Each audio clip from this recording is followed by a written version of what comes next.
the gentleman who owns the establishment talked about how he refused an abduction. And what happened was he woke up and found himself in a white room with no corners. It was like a round room, laying on an examining table. He said he didn't see anybody. He didn't see any beings there, but he just had a feeling that this is not something, they wanted to do something to him, and it wasn't going to be good. And he said, in the name of Jesus Christ, you put me back. And he said he returned back so fast to his bed, it felt like he had hit his head on the headboard. And he got up and went to the window, and he heard a whirling sound.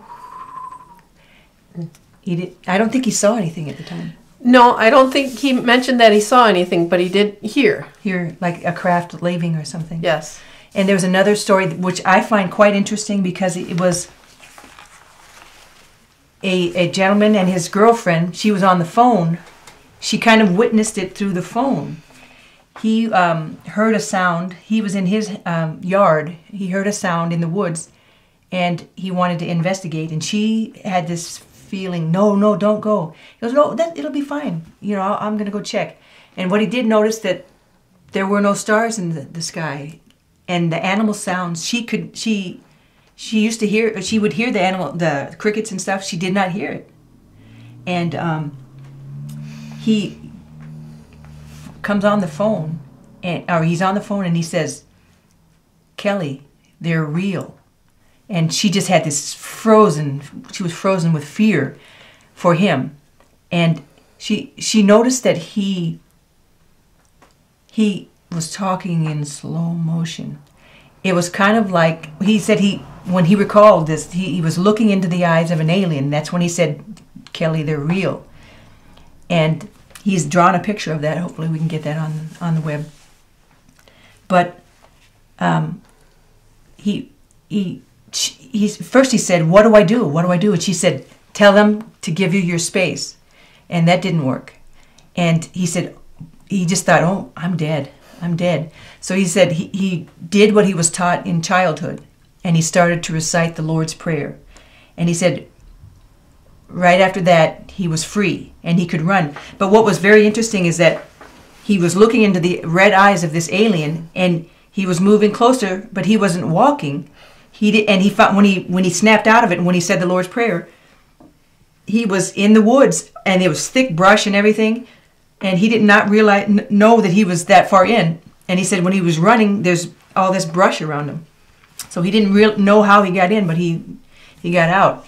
But what I thought was interesting thing about this story is that this gentleman was very fearful. He was very quiet man, and he didn't want to tell anybody the story. And it's like the negative aliens, that's what they prefer. They prefer you to be fearful.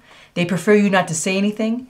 And what happened to him a little bit later was that on his answering machine, he went back to check his answering machine, and there was a couple of messages, and the third message, or one of the messages, was this cricket chirping sound, kind of like on the movie Signs. And he was overcome with fear. And for a long time, he didn't say anything about this. And I remember some of my friends and I talking to him. That's exactly what we were telling him, that's exactly what they want you to do, to be fearful and not to tell anybody. And the thing is, it caused so much fear that he was willing to not say anything. But what people needed to hear is that he was able to refuse abduction. And the key is how he did it. And that's what needed to come out. And I think he needed to get over that fear, because then he could still, gain strength and still overcome in the future. Mm-hmm.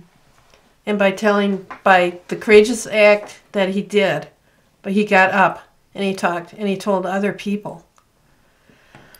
Because he was able to overcome his own fear, he was able to help a lot of other people by doing so, because maybe some of them had similar stories or similar experiences, and they were maybe thinking, oh my goodness, and this could help somebody else down the road. So it was incredibly courageous on his behalf. Well, every one of the speakers that day, it was God, awesome.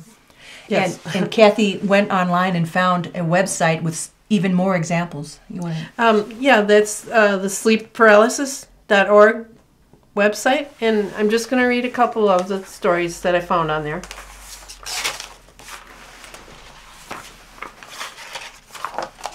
And I'm not going to say names because I want the people to remain anonymous. This first one, he says, when it happened to me, I heard a weird buzzing, screeching sound. I saw two dark figures, and they were attacking me somehow. Not physically. And I was struggling for a few minutes, and then called out to Jesus. And immediately, it was all gone. Story number 2. This event happened to me about 15. There was an evil presence that sat upon me. I was out of my body on the floor. You cannot yell or move, but you can cry out with your mind and struggle to fight it. I overcame by fighting it and called on the name of Jesus back then. Now I would call on his true name, Yeshua.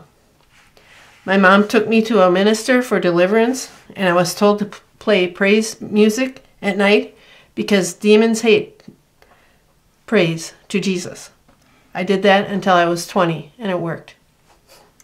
And that's from the Sleep Paralysis, again, website, www.stopsleepparalysis.org. And then you can click on the stories link. And you can check out what other things the Light Side has been up to by going to our website at www.thelightside.org. And we do have a pamphlet online. It's free to read online. And this is what it looks like. It's called How to Refuse Alien Abduction. There's a link to it on the front page of our website. So there is hope out there from ours and other personal stories. I'd say good luck, but luck has nothing to do with it. No, God bless. All right, take care, God everybody. willing. Bye-bye. Bye.